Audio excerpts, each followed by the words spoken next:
L'élimination du PSG par le Real Madrid d'un immense Karim Benzema, le pétage de plomb de Nasser El Khelaifi et toutes les conséquences de cette défaite, on en parle tout de suite dans le journal de Made in Foot.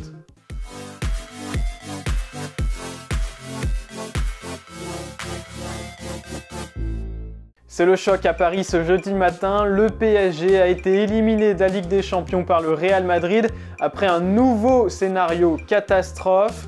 Les hommes de Mauricio Pochettino menaient 2-0 en cumulé avant d'encaisser une remontada et un triplé de Karim Benzema en un quart d'heure. L'attaquant français fait d'ailleurs la une de tous les quotidiens, que ce soit en France ou en Espagne. Le journal L'Équipe titre « Puni par le roi » avec l'erreur de Donnarumma en photo qui a précipité la chute du PSG. Pour le Parisien, Benzema est tout simplement le cauchemar de Paris. Élu homme du match, Cabenueve logiquement en tête d'affiche de la presse madrilène également. Marca met en avant la soirée inoubliable des Madrilènes dans un Bernabéu en délire.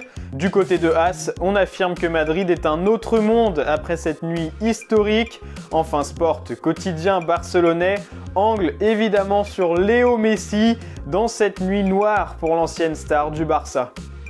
Et cette nuit noire justement risque de laisser des traces pendant très longtemps au PSG et à tous les étages, que ce soit à la direction, pour les joueurs ou pour l'entraîneur, à commencer donc par Nasser El Khelaifi. Le président parisien a pété un plomb en après-match dans les vestiaires en s'en prenant à l'arbitre. En cause, la faute non sifflée selon lui de Benzema sur Donnarumma au moment de l'égalisation parisienne, une décision scandaleuse pour les Parisiens, et la police serait même intervenue pour éviter un dérapage d'El Khelaifi qui aurait également menacé de mort un employé du Real qui filmait la scène, un comportement inqualifiable et confirmé par l'arbitre de la rencontre dans son rapport. Le président parisien risque donc très gros et pourrait être lourdement sanctionné par l'UEFA. Et il y avait visiblement beaucoup de tension dans le vestiaire parisien puisque selon Marca, Neymar et Donnarumma en seraient venus aux mains et auraient dû être séparés par des coéquipiers.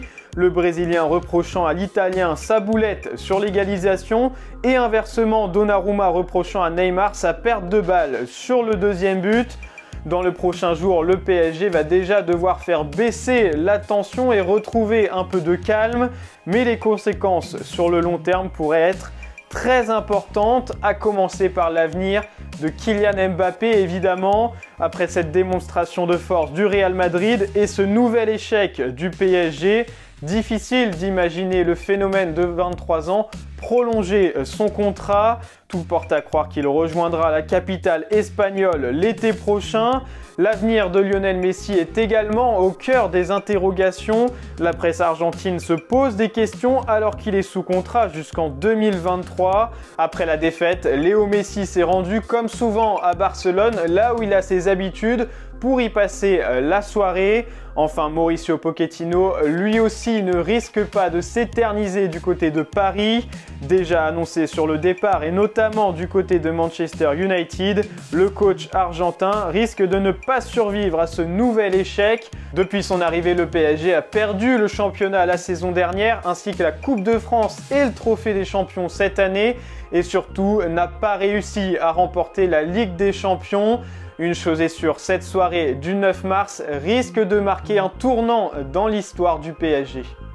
Mais bien sûr, il n'y a pas que le PSG sur la scène européenne. Hier soir, un peu plus tôt, l'Olympique Lyonnais a réalisé un très joli coup sur la pelouse du FC Porto en l'emportant 1-0 grâce à Lucas Paqueta qui a donc mis Lyon sur de bons rails avant le retour dans une semaine. Ce jeudi soir, 3 équipes françaises sont sur le pont. L'AS Monaco à Braga, l'Olympique de Marseille contre le FC Bâle et le Stade Rennais à Leicester, avec un objectif commun, poursuivre la belle saison européenne des clubs français qui réalisaient jusqu'à mercredi soir un sans faute. Et voilà pour le retour sur cette soirée mémorable pour le Real Madrid et pour le PSG. Merci de nous avoir suivis, n'oubliez pas de vous abonner et de liker cette vidéo et on se retrouve bientôt pour un nouveau JT de Made in Foot.